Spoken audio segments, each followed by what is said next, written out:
Sige, Rizon Tiberos, Raul Manuel, Franz Castro, Aileen Brosas, maninigas kayo. Gusto mo arestuhin si Pastor Apollo Kibuloy ngayon? Mamimili ka.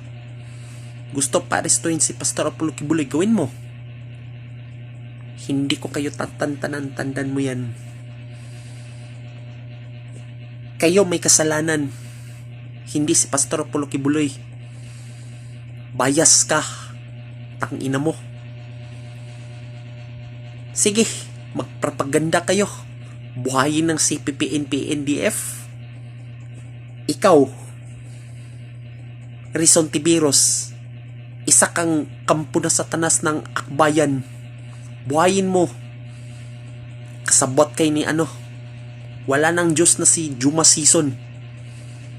Kasi sinong pumatay kay Juma Season? Si Pastor Apollo Kibuloy, di ba? Wala kami magawa sa inyo.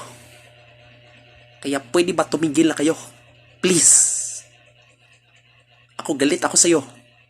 Ako nang palabanin mo. Patigas ka. Ako nang palabanin mo. Sige. Sige. Magpropaganda kayo. Gusto mo arestuhin si Pastor Apollo Kibuloy? Magbabayad ka sa ginawa mo, Satanas. Rizon Tiberos. Magbabayad ka sa ginawa mo. Tandaan mo yan. I'm sorry.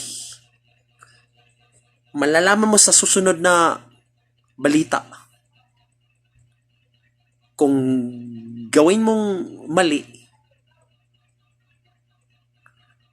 pasensya na kayo. Pwede ba tumigil na kayo? Kayo mga pinklawan, dilawan, pro kapamilya, tumigil na kayo. Sige. Sirain mo si Marcos. Sirain mo ni Duterte. Mawala kayo respeto. Gusto mo ipakulong ko kayo eh. Marami kang kaso, Rizon Tiberos.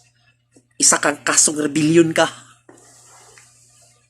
Magbabayad ka sa ginawa mo Sa susunod na eleksyon 2025 at 2028, hindi na kita iboto sa susunod na eleksyon. Tandaan mo yan.